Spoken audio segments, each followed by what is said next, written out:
Jagtial MLA Sanjay Kumar ఎక్కడి నుంచి వచ్చిండు మనందరికీ ఎరక.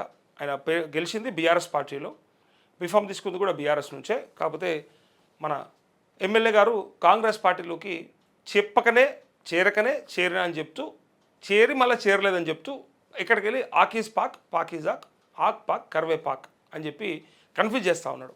అయితే ఇక్కడ ముచ్చట ఏంటంటే ఆడ మాజీ మంత్రి మనందరికీ జీవన్ రెడ్డి ఉన్నాడు. జీవన్ రెడ్డిని ఇబ్బంది పెడతా ఉన్నాడు. అక్కడ ఇద్దరి మధ్య వర్గపోరు కనిపిస్తూ ఉంది, అది క్లియర్. కాకపోతే అక్కడ చిత్రమైన విషయం ఏంటంటే కోర్టులో పిటిషన్ వేసి చివరికి అది స్పీకర్ నిర్ణయం తీసుకోవాలి, ఆయన అనర్హత వేటు వేయొచ్చు అని చెప్పేసి సుప్రీంకోర్టు తీర్పిస్తే కూడా చెప్తే కూడా వీళ్ళకి ఒక టైం ఫ్రేమ్ పెడితే కూడా వాళ్ళని నిర్దోషులుగా అసలు తప్పే చేయనట్టుగా, అసలు పార్టీ మారినట్టుగా, వాళ్ళు అసలు పార్టీ మారలేదు బీఆర్ఎస్లోనే ఉన్నట్టుగా చెప్పినటువంటి విషయాన్ని మనం అందరం చూసినాం. కాకపోతే నిన్న పార్లమెంటరీ కమిటీ మీటింగ్ అయింది కాంగ్రెస్ పార్టీ గాంధీ భవన్లో. ఆయన బీఆర్ఎస్ పార్టీ ఎమ్మెల్యే అని స్పీకర్ చెప్తాడు. నిన్న గాంధీ భవన్కి ఎట్లా వచ్చిండయా అంటే ఎవరి దగ్గర ప్రశ్నలకు సమాధానం లేదు. ఆ పార్టీ వాడైతే ఆయనకు రావద్దు కదా. బీఆర్ఎస్ పార్టీ వాడని స్పీకర్ చెప్పినాక పోవాల్సింది బీఆర్ఎస్ భవన్ కదా, మళ్ళీ గాంధీ భవన్లో ఏం పని, ఏం ముచ్చట? ఒకవేళ పార్టీ మారినట్టయితే మరి స్పీకర్ ఎందుకు నిర్ణయం తీసుకోలేదు, స్పీకర్ ఎందుకు వెయిట్ అయ్యలేదు, అది అర్థం చేసుకోవాలి. చూడండి, ఇంకా చిత్రమైన విషయం కాదు.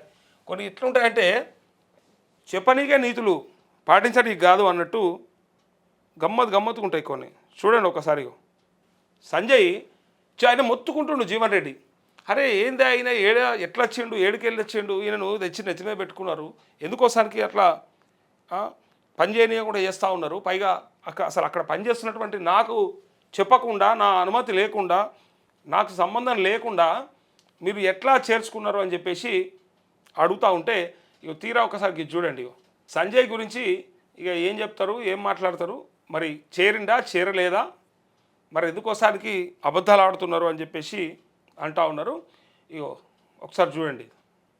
ఆయన చేరలేదన్నప్పుడు మరి గాంధీ భవన్కి ఎందుకు రావాలి, చేరితే మరి ఎందుకు స్పీకర్ నిర్ణయం తీసుకోలేదు, మరి అసలు ఎక్కడుంది, తప్పిదం ఎక్కడుంది అంటే చూస్తున్న జనాలు పిచ్చోళ్ళ, ఎవరిని అన్యాయం చేయడానికి, ఎవరిని ఇబ్బంది పెట్టడానికి. చూడు ఒకసారి చూపిస్తాను అది. ఇక నిన్న గాంధీ భవన్లో మున్సిపల్ ఎన్నికల సమావేశానికి హాజరైన జగిత్యాల ఎమ్మెల్యే సంజయ్, దీంతో ఆగ్రహానికి గురై మీటింగ్ నుంచి అలిగి వెళ్ళిపోయిన మాజీ మంత్రి జీవన్ రెడ్డి. ఈయన చూడండి,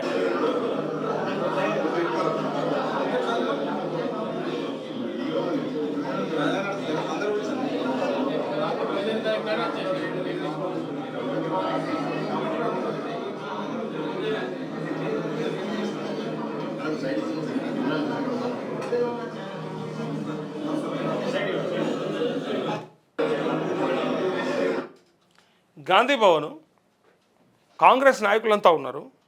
ఆయన కూడా మరి ఏ నాయకుడో చెప్పాలి, ఏ పార్టీకి సంబంధించినటువంటి ఎమ్మెల్యేనో చెప్పాలి. చెప్పకపోతే మరి స్పీకర్కి ఇది కనిపిస్తలేదా, స్పీకర్కి ఇది సంబంధం లేదా, మరి ఎవరిని అమాయకులను చేస్తూ ఉన్నారు, ఎవరికి తెలియదు, మరి మీకెందుకు ఈ వెసులుబాటు, మీరెందుకు ఇట్లా తప్పులు చేస్తూ కప్పిపుచ్చుకుంటారు అని చెప్పేసి అడుగుతూ ఉన్నారు.